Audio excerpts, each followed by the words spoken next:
One, two, 1, 2, 3, 4.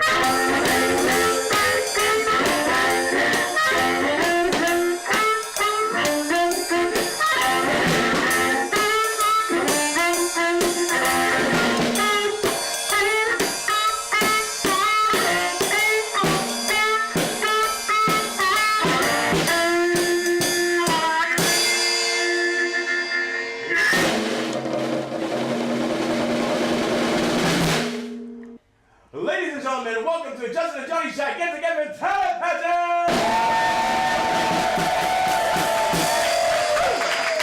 We've got comedians, we've got poets, we've got singers, and we also have your masters of ceremonies, Justin and Johnny!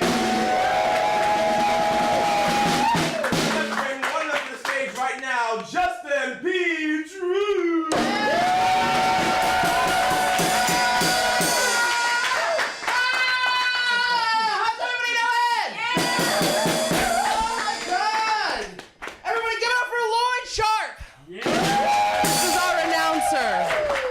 Oh my God, how are we doing, everybody?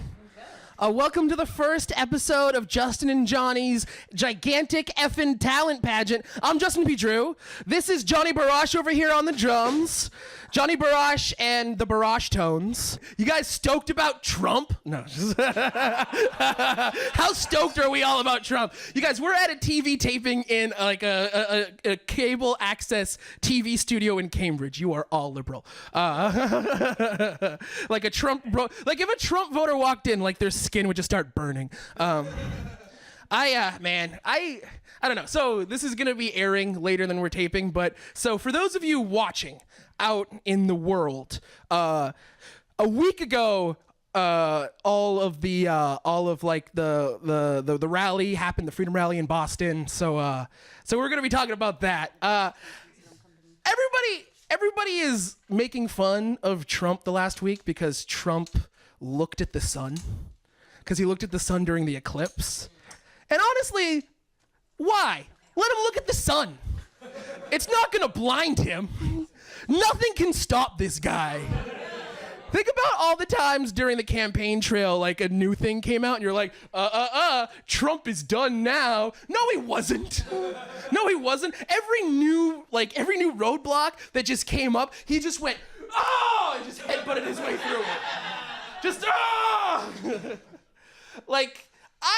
I'm sorry, like, a videotape of this guy saying, I can touch any pussy I want, came out, and then he still became president. Yeah. That's kind of amazing. Like, that's kind of incredible. Like, I fully believe that, like, North Korea is going to bomb us, and then the entire United States is just gonna be one big wasteland, and it's just gonna be Donald Trump just, like, wandering around, just complaining about how the cockroaches are treating him. I don't know, man. And another big thing that everybody was mad about is they were mad that he wouldn't speak out to denounce white supremacy. Donald Trump refused to speak out to denounce white supremacy. And I get it. I get why he didn't do that. Because that's like asking me to denounce the workers at Old Country Buffet. Why would I denounce the only people that are excited when I show up? Like, why would I denounce the only people that are like, whoa, this guy's here, whoa! Yeah, this guy represents everything we believe in. Oh, give this guy the launch codes. You a big Trump fan, Lloyd? No. Of course, it wouldn't make sense. Oh man, I gotta feel, regardless of what side of the political coin you are on, as we established, you're all liberals. I feel like, regardless if you're Republican or Democrat, we can all agree it's a scary time to be alive, right? It's a scary time to be alive. You guys, I haven't been this nervous since I got tested for STDs and diabetes on the same day. That was a scary goddamn day. That joke kind of didn't go well on television. It's okay. We're just gonna roll through. I'm just gonna get my Trump on. Next joke. Okay. That's my Trump impression. It's just very visceral and inaccurate. And like him, yeah. You guys, the audience is coming up with better jokes than the host. It is welcome to television. Oh man, I work with a Trump supporter. I really set out to try and just see things from her point of view. You know, just really try to like just see her side. And from talking to her, I realized I am never gonna see her point of view. Like the two sides are never gonna have a kumbaya moment, guys. It's never gonna happen. You guys, we're from two different worlds. We're like Romeo and Sonic the Hedgehog.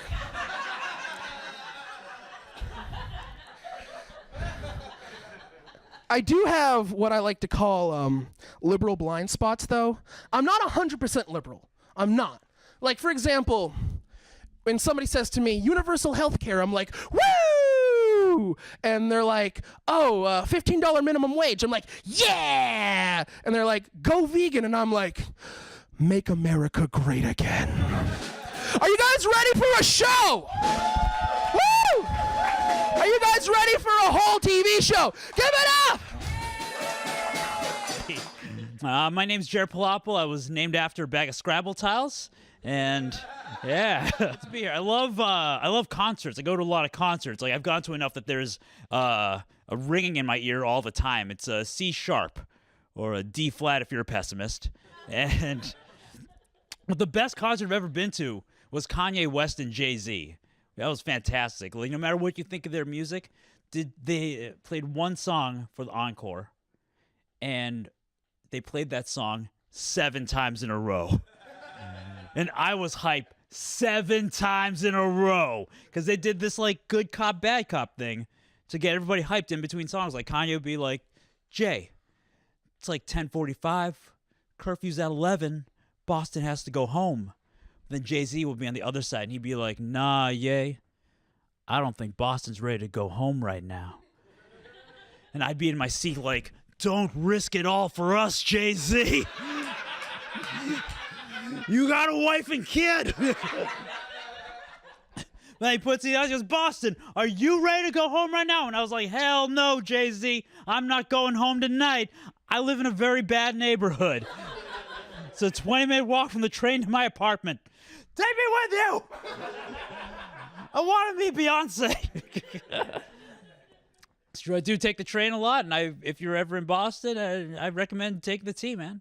I think it gets a bad rap because it lacks basic train functions like stopping, but well, not every train has something you can't find anywhere else, and I think that's fantastic. Like the other day I got on, and there was a guy just walking up and down the length of a car, and all he was doing was just stopping, looking people in the eye and going, don't mind me.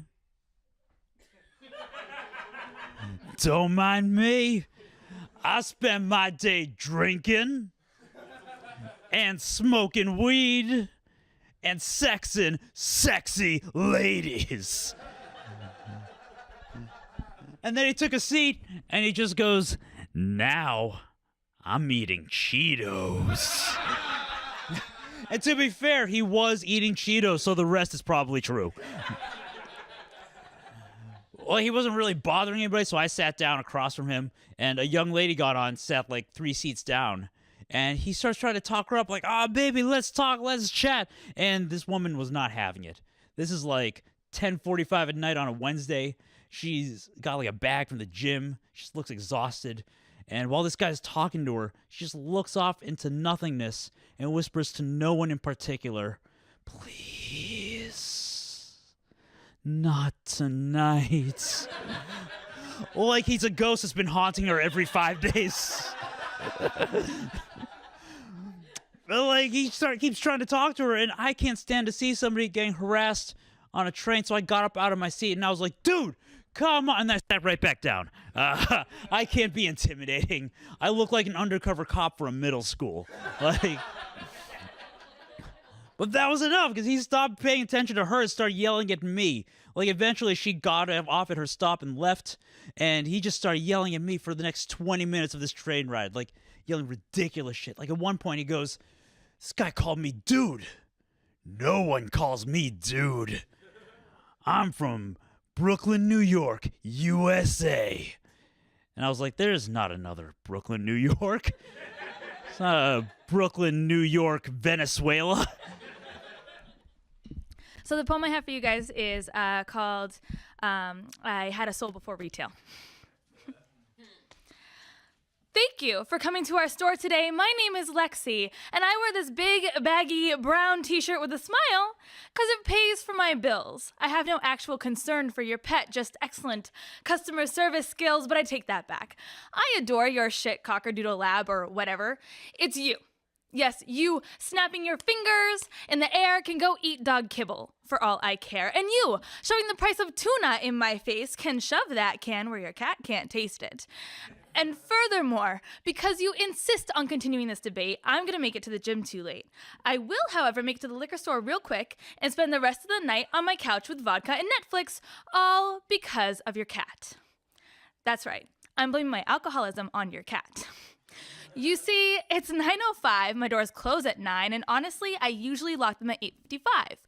But despite my death glare, you still seem to be here. So, is there anything I can help you with? No, I don't want to discuss your dog's daily feeding schedule. No, I don't want to see a picture of what your cat's feces resembles. No, I don't want to debate about rabbit-flavored kibble. Yes, that is a real kangaroo's tail. No, your cat cannot be vegan because it feeds on and drinks the blood of its prey. No, your friend is not an expert because she volunteers every Tuesday. No, pit bulls are not the #1 attacking enemy. We are, so learn how to train your dog. Now, could your little boy stop bouncing every ball? Could your poodle stop pissing on every post? And could you stop squeezing every squeaker? I promise they all sound the same. Except for the hedgehog, it's more of a hunk. But I stand by my point. The dog doesn't decide to chew depending on if the dragon is purple or blue or if the dye was made in Korea or Peru. I give that toy 2 seconds after you walk in the door before it is shredded in pieces on the floor, and I am sorry, by the way, that it's not USA made. But it's simply not my fault that our economy sucks, so don't send your assault my way. How rude of you, how little of you, how despicable you are to pick on the employee behind the counter who makes $8.50 an hour. But please, go on. I'll let you finish. Grant you a nice day. Insist you revisit. All the while, I'm dreaming on the coupon I could have used. Oh, I'm sorry. I just really didn't like you. Thank you. Times I've done that joke, I haven't even been high. I just look like I'm always high. Oh, man. Are we ready? Is your entire fan base made up? The Lawyer Brothers! Thank you. Have you been injured on the job? Is the IRS garnishing your wages? Were you recently involved in a car, motorcycle, or submarine accident? Are you afraid of the dark? And or the light? We are the Lawyer Brothers. You were late. You were early. You were goddamn late again. Screwing me up. You're always late. Oh, What? ah! I'm Donnie Lawyer. And I'm Gary Lawyer. And we will represent you when the competition works. Oh, that's better. good. That was much, good. Oh. much better. That is the take we use it. Oh. Proud of you, bro. Are you the victim or the perpetrator of a giraffe attack? Do the cops keep arresting you when you commit crimes? Are you constantly getting accused of doing fires?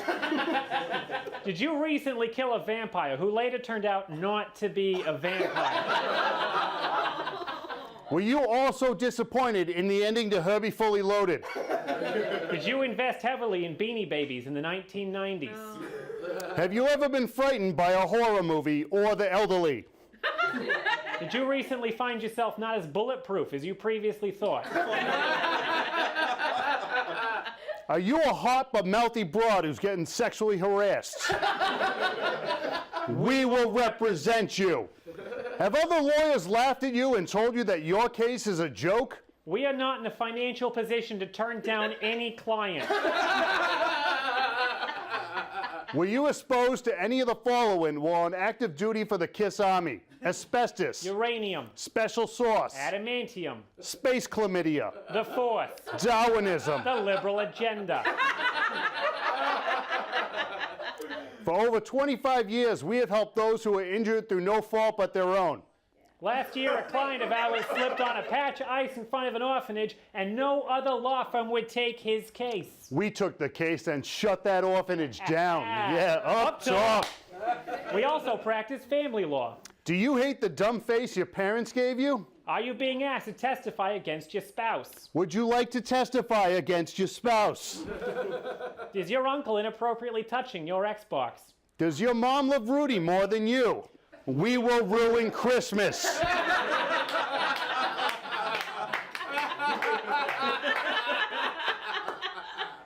Call now. We will fight to defend the honor of your house and the chastity of your Irish Catholic daughter. Come in for a free consultation or a $25 tattoo.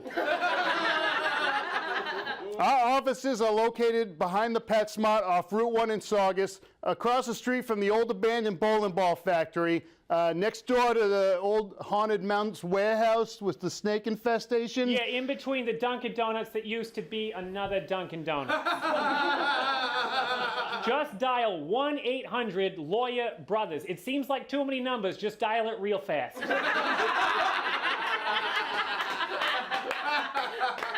Press 1 for Lawyer Brothers, press 2 for the psychic hotline.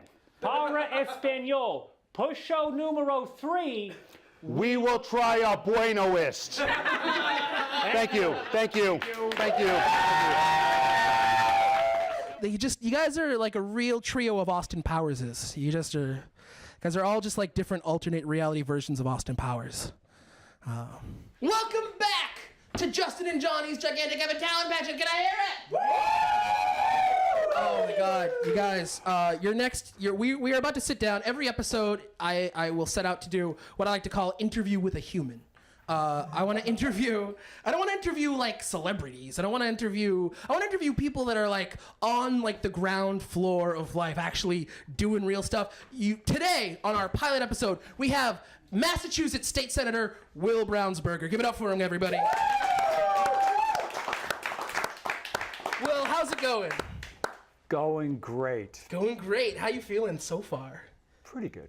And we, as always, we got Johnny here. Hey, Johnny. Welcome to the show, Mr. Brownsberger. Thanks for coming down. Great to see you. Johnny, I believe you had a pressing question for Mr. I Brownsberger. did, Mr. Brownsberger. I want to kind of broach the subject of a matter that's kind of at the forefront of everyone's mind here in Cambridge. When are the marijuana stores going to open? Hopefully the middle of next year. Woo! Yeah. Yep. Why not sooner? That's, they got to go through the whole licensing process. They're going to set their regulations up and all that, and they're going to open for receiving licenses on April 1, and hopefully have some licenses out by the middle of the summer. And you just have to be 18, and then you could just go and buy it? No, right? It's 21, right? 21, okay. Yeah. All right, I'm still good. Yep. Sorry, teenagers. I hope I get that right. Yeah, it's 21, I think, yeah. And can I get busted for like having weed? Like say if I had weed on my person right now, which I don't, like how much can I carry and not, or if I wanted to smoke a joint walking down the street, like. Well, there's different rules, right? There's two different issues. Are you having possession? That's not a problem. You can have an ounce on your person. That's not a problem. That's legal. 2 ounces is not criminal, but you could get fined. But an ounce is just fully legal. You can have that on your body. Smoking is a whole different thing. Like you can't be smoking in people's face just like as a cigarette. So all the rules that limit smoking cigarettes in public or in different places would limit marijuana smoking in public as well. So I could walk down the street and smoke a joint and walk past a cop and not get arrested? Technical question. Are you in a place that's where it's prohibited? I don't think you're allowed to just walk down the street drinking. See, here's the thing. Here's the way to look at it. Okay. Basically, all the rules that apply to alcohol apply to marijuana. All the rules that apply to tobacco apply to marijuana. So basically, could you walk down the street drinking in public, drinking alcohol in public? I usually have a paper bag. Right? Yeah, you'd have to be a little discreet about it. I don't think you can do that. I don't think you can just blow the marijuana down the street. You got to find a private place to do that in. I see. All right, Justin. Well, now we know, Johnny. Yeah. When we go on our famous Justin and Johnny burn cruises. Yeah. We will know. We're in your car. We're yeah, fine. We're my legal. new car. Mr. Brownsberger, what What was the catalyst that got you into politics? Why did you decide to choose this life path for yourself? You know, it's on different levels. I mean, I was interested in, trying to save the world when I was a kid, and so that was in the back of my mind. But I really didn't get into politics until I was like 40. I didn't run for anything until I'd kind of grown up a little bit, and I had kids. And I think the first political meeting I went to that was really sort of on my path to being in politics was just about the cars going too fast on my street. And then it was, because I had the little kids in this monster street that's trying to eat my kids. And so that was what we were concerned about. And then, schools, I had, young kids in the schools, class size is too big. So I kind of grew up into local politics, and that's what drew me up in reality. Where did you start? Where did I start? So I started out as a local, I was in a town meeting in Belmont. The first time I ran for town meeting, I lost. There were 12 seats open. There were 13 seats on the 13 candidates. I said, how could I go wrong? And so I didn't do anything, but yeah, I was 13th out of 12, 13th out of 13, so I didn't win that race. But then from then on, I've had a pretty good batting average since then. Because the next time around, I didn't know I had to do the work. And I went and I spent the whole day shaking hands at the polling place, and that was, so I was top of the ticket the second time I ran for town meeting. Speaking of doing the work, you look very similar to a guy playing the tambourine with a honk band that was marching from Roxbury to Boston Common a couple Saturdays with Black Lives Matter. Was that you by any chance? Or was it the lawyer who was just here before? You guys look similar. No, that was me. That was me, yeah. So you were boots on the ground. How did you end up? You were at the epicenter of the beginning of the march in Roxbury. And by the time you made it to the Common, the free speakers, quote unquote, had already left. They were already gone. Yeah.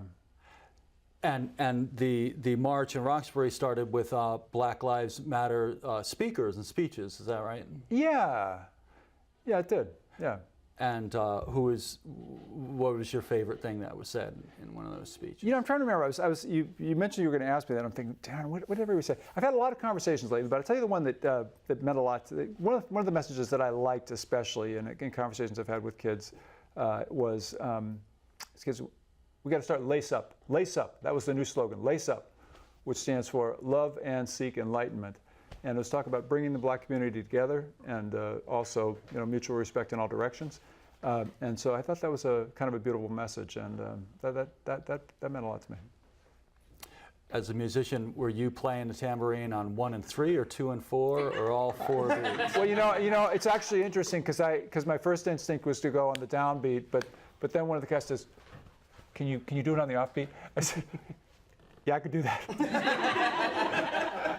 So yeah, I shifted gears about halfway through. So when are you going to be fighting for everybody in Washington? When are you going to? Because you took over Markey's seat right here in Massachusetts, right? Well, no. I'm state senator. I took over a guy named Steve Tolman's seat. Okay. Markey's, Malden. He's up the other way. So I didn't take over his seat. But you know what? I think the action's right here for me. I'm really focused on criminal justice reform, lifting people up, not locking people up, and that is really a state issue. And I think we can make a ton of progress here. And down in Washington, they're not making a lot of progress on anything. So I would like to be right where I am for 10, 15, 20 years if I can, if the voters will be so kind to me. I got a lot of work to do. Can I just take a moment and appreciate? Just a moment ago, you said something that was just a very Boston sentence. You said, "Markey's up in Malden." That's where Markey is. Yeah. So, Mr. Brownsberger, I guess to kind of close out this interview, what I would like to ask you is, what can a regular person do in the age of Trump? What I feel like a lot of people on just living in reality, you kind of just get almost inundated by every day just more and more bad, scary news. And I know for myself, and I assume a lot of people here, I just kind of feel helpless. Just there's what can I do? Is protesting enough? Is there something else I could be doing? Something else that I guess would just help make the world better? You know what? The more I've kind of gone along, I've gotten more and more of a feeling that consciousness matters. In other words, what's in people's minds matters. And I think a lot of the harm that Donald Trump is doing today is putting bad, divisive ideas in people's minds and authorizing people to go in a bad, divisive direction in so many different ways. Everything he says, the guy's divisive: men, women, race, everything. Internationally, divide, divide, divide, divide. So that's a bad thing that's happening to everybody's consciousness. The whole world. The guy's got the front stage. But everything we can do to sort of talk about staying together and talk about opposing those kinds of messages, and the kind of stuff that you guys are doing, just getting out there and standing up. Everybody can do that. And I think I would say, so speak out in the different ways that are real for you to do. And by the way, keep listening to other people too, because there are a lot of different voices out there. And so staying together is also about listening to each other. So I think those are two big things that everybody can do in different ways. Okay. Well, thank you very much.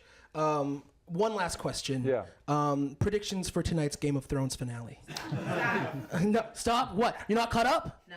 Okay, well, cover your ears. So Daenerys and Jon Snow. Okay, actually, no. Everybody give it up for Will Brownsberger! Oh, man. Woo! Justin P. Drew, he's touching my shoulder. It's one of the best feelings I've had all day.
They won't help to bear this load.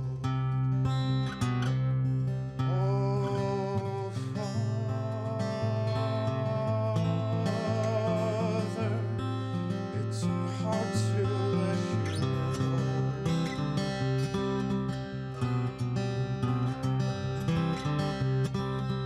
Oh, Father, can we go out on our own?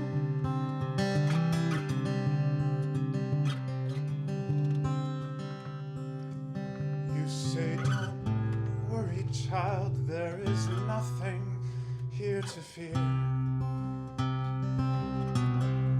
If we can be kind and just and humble, you'll be near. For there is an open road, and it's time we played our part. Have faith, my child, and go with an open heart. Oh, Father,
So we have our counter-terrorism expert on deck. Please, everybody, give it up for Jed Kurtzman.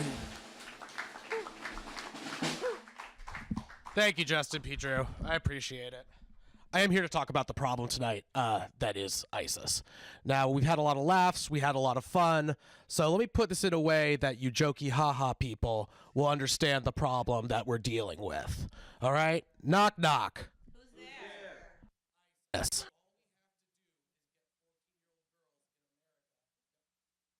Obsessed with ISIS.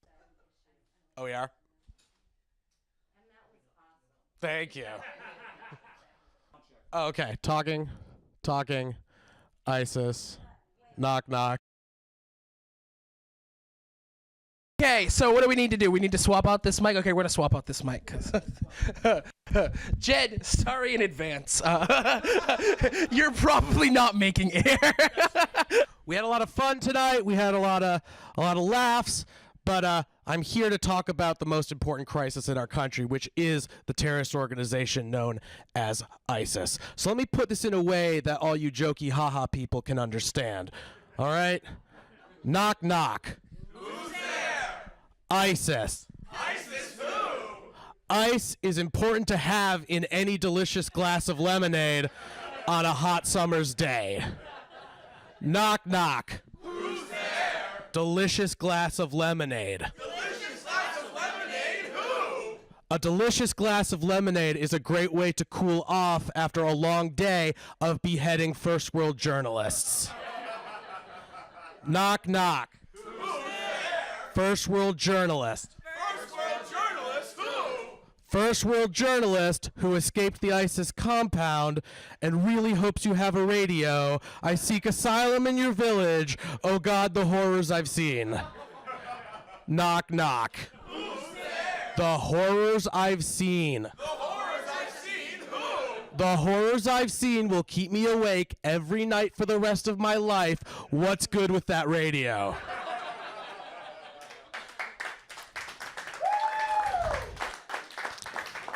Our intelligence has shown us that the war effort currently is not suppressing ISIS at the rate at which we need. What we've decided that we need to do as a measure is take the power away from them. And we will be doing that the same way they took the power away from vampires with the Twilight series. All we have to do is get 14-year-old girls in America obsessed with being in ISIS. We're going to write a series of teen novels where there's a girl at a school and she's cute, but the popular girls, they don't like her. And a new guy comes in from out of town and he's all hot and she follows him into the woods and catches him doing some really ISIS-y stuff. And she's like, Darren, what's weird about you? And he's like, I'm in ISIS, okay? I'm sorry, I'm in ISIS. And she's like, Darren, I love you. I want to be in ISIS too. So he takes her to the heads of ISIS, and they're like, there's no girls allowed in ISIS. So they have a Annie get your gun, anything you can do, I could do better. Build a bomb in a coat, in your shoe, in your hat. No, you can't. Yes, I can. This would then free up the military so that the civilian population can use it for its own abilities. Think of it like this. You pay your taxes. When have you ever gotten to use the military yourself? Ever. Once. Everyone should get to use the military one time. Everyone should get one airstrike. And that will end the problem that is infidelity. Because anytime your spouse was like, I'm sorry, I was at a party, I ran into my high school boyfriend, and the feelings were still there, and I kind of sort of slept with him, you'll be like, this is Citizen 6185, kill Tiffany! Do you hear that, Tiffany? You were the ISIS of our marriage. Enjoy the house I bought you. You Allah Ak broke my heart. Back to your host, Justin Pedro. What's going on, everybody? I'm very happy to be here. Earlier this year, I was diagnosed with a condition It's more commonly known as bouncer face.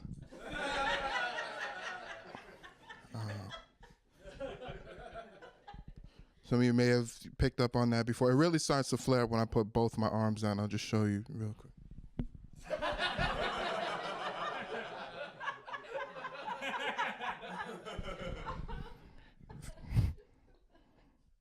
If my shirt said staff on it and I cross my arms, they shut all this shit down. That's the advanced stages of bouncer face that I have. It's a hindrance when you have bouncer face. It's a problem because people always assume that I'm working. No matter where I go. I was at the beach this summer with my family, toes in the sand, just looking out at the water, relaxing. This dude came up next to me. He's like, "Hey, what's up, bro? We have 3. You think we could get in?" I was like, "The ocean? Yeah, do whatever you want. I don't work here, man. Like, what does he think I'm gonna tell him? Like, nah, there's a sunscreen dress code, man. It's gotta be SPF 50. You can't. Not tonight." Then I put the velvet rope back in front of the damn ocean. Like, I don't understand.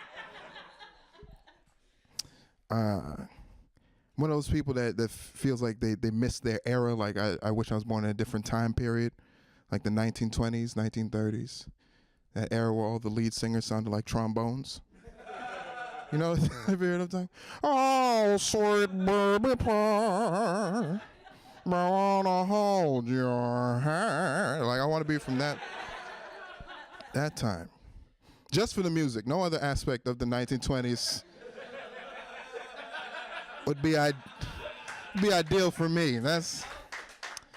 I am a left-handed Jamaican vegetarian. They wouldn't even know how to oppress me during that time period. I don't know, making me eat rice pilaf with this hand. I don't know. We're working on other stuff. I don't know. Whenever I say that, people are like, "Okay, left-handed, I see that, all right." Jamaican, I don't know. I haven't seen Cool Runnings in a while. I don't know what they look like now. But vegetarian? Come on, Nick. I don't care how many jackets you have on. Carrots don't make that. It's not a thing. I'm a vegetarian. I've been a vegetarian my whole life. I think my parents noticed from a young age that I was going to be a big boy. And they had a little secret meeting like, "We only have enough provisions for the winter. Look at him. If that one gains a taste for flesh,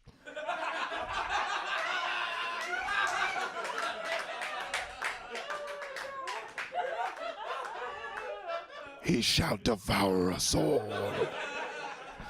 Then it is decided, we will raise him as a herbivore." I was born in Game of Thrones. I don't know if Justin mentioned that. That's where I'm from. I worry a lot, man. I worry a lot, especially with the current government whole deal. Not you. It's other people. Other people. Not like you could turn on the TV and you could watch President Donald Trump talk to white supremacists like they're his side chick. Like, America's like, "Donald, I've been hearing about you and these white supremacists. It almost sounds like you're with them. What's going on?" He's like, "Come on, baby, come on. It's not even like that. They're just my friends. Come on. You should say something. You should tell people, all right, I denounce white supremacy. All right. And then he goes back to them like, "Oh, come on, baby. You know that. Come on, baby. You know I just had to. You know it's me and you. You just can't come by my job like that."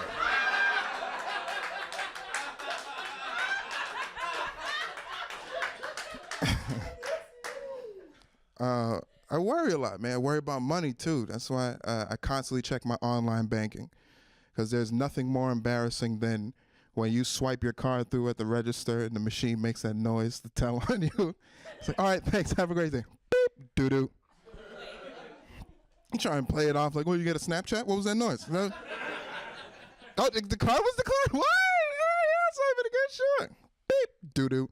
You know why the machine is saying doo-doo?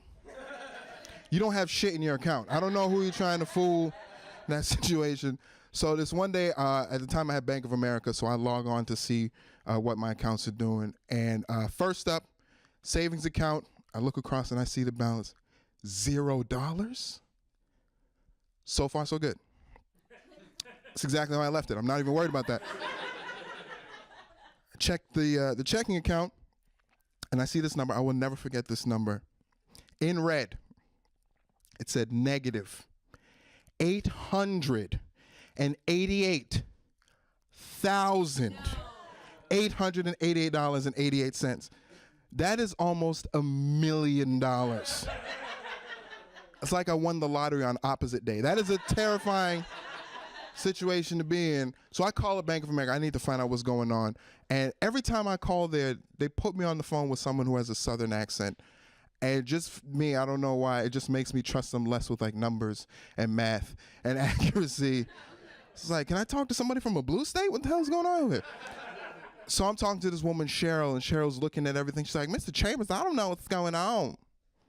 Honestly, I'm just as surprised as you are. I said, I doubt it. Doubt that. I said, listen, this is obviously something going on with your computer system. Could you try Control-Z? Just put that money back in my... Do you guys have antivirus over there at Bank of America? If you don't even worry about it. Cheryl, give me your email address. I'm going to send you a link. You could download some software. Only thing with the software, there is a one-time fee of $888,000 paid to me. So they fixed it. They fixed it within the hour, which is the first time I ever got $1 million so I could be broke. Felt like an underachieving supervillain. Are the accounts back to zero? All right, good. No, that's all I wanted. We're all set. They fixed it, but the next morning I went and I closed my account at Bank of America. It was just a bad experience. So now anytime I see a Bank of America, I just feel like a bitter ex-girlfriend. It's like, oh, hey, BOA. How you doing? Good? Quick question. I noticed one of your little branches on Park Ave closed down. What happened? Oh, things not going well? That's too bad. That is too bad. Maybe if you weren't so busy taking $888,000 out of people's accounts, you would, huh? Oh, who's this? Baby, that's my new bank. Come on, Santander, let's go. We out of here. Guys, thank you so much. Back to your host.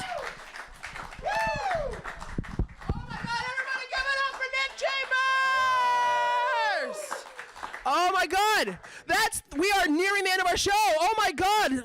Clap if you've had a good time. Oh my God. Okay, we're gonna get everybody back on stage in a second. But first, so Jerry Springer has final thoughts, guys, and I'm not gonna do a final thought for you. I've been up on stage way too much. My voice is hoarse. But ending this show, and hopefully every show we do of this, we're going to bring up our announcer, Lloyd Legacy Sharp, and he's going to give you just a closing thought about just whatever is on his mind at the time. Everybody, Lloyd Legacy Sharp is going to take you to Mic Drop City. Come on, Lloyd!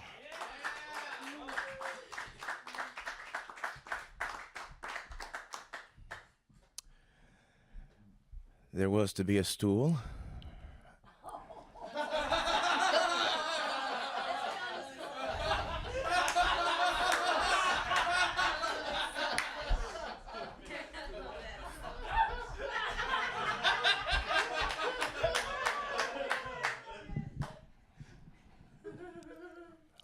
One time.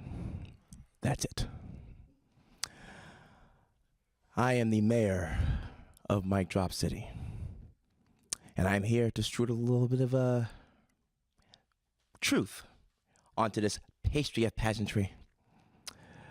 After this, you will have drank from the fountain of real shit. And have brown rings of knowledge all up in your mouth. The recent events of Charlottesville has us as a people, more specifically when I say people, I mean people of this variety and that variety, more segregated than last week's laundry. Which, by the way, laundry, the only time it is okay to segregate this color and that color. Life hack.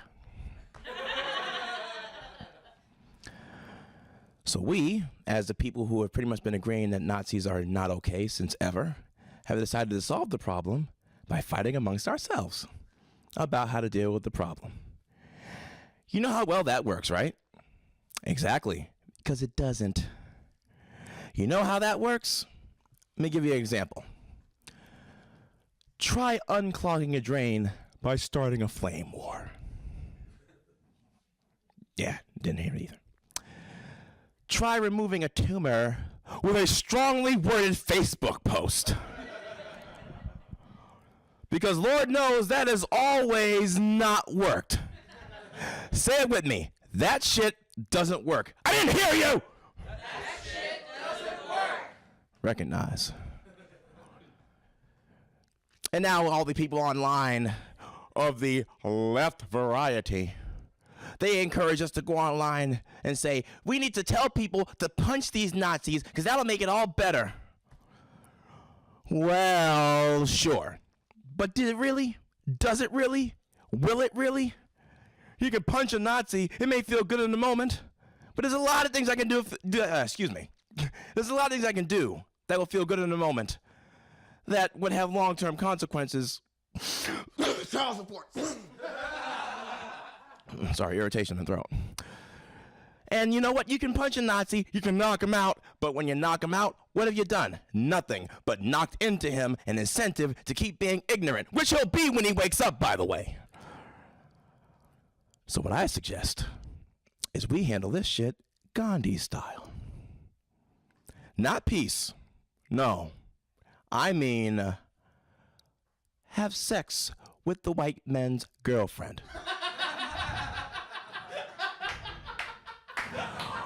Oh, you don't believe me? It's because I'm black, ain't it? Well, why don't you do the original thing and Google it? Gandhi smashed gash.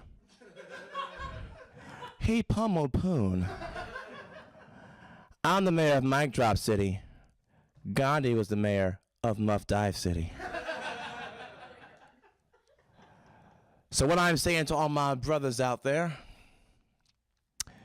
get out there and have sex with the white man's girlfriend. Because while they're going and putting on their armbands and going out to demonstrate the power that they don't have, remember, in the future, we'll be better for it. You cannot have a future of white supremacy if all the future white kids are black.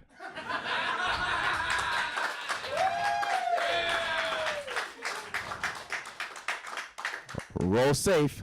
I'm Lloyd Legacy Sharp. Mic Drop City. Bitch. Everybody! That's Lloyd Legacy Sharp. Can we get Johnny back? Johnny Barash and the Barash Toads back on your drums and the mic. Woo! You guys start playing. Can we get every performer tonight on stage right now? Woo! And Will, if you don't mind. Woo! Everybody! Woo! Everybody, that's our show. Are you guys playing it? Woo! Guys, we all went on an adventure together. That was amazing. Everybody, give it up to everybody you saw tonight.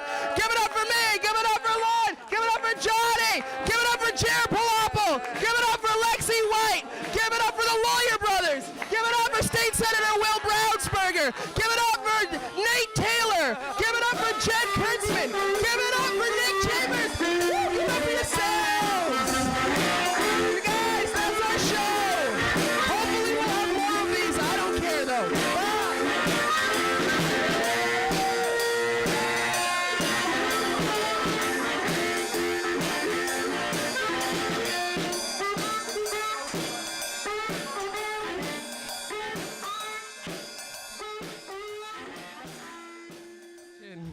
You guys, there is a state senator here who is questioning why he is here.